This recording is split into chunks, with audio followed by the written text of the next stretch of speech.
To set your Galaxy Buds Live that's connected to your Samsung Galaxy S24 Ultra to read the missed call full content aloud, you have to enable read aloud full content for the missed call in the Galaxy Buds Live setting.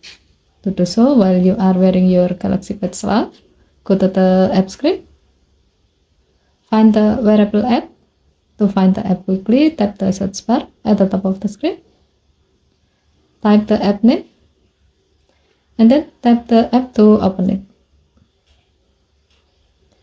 If this app doesn't display your Galaxy Buds Live, tap the three horizontal line icon, and then select your Galaxy Buds Live,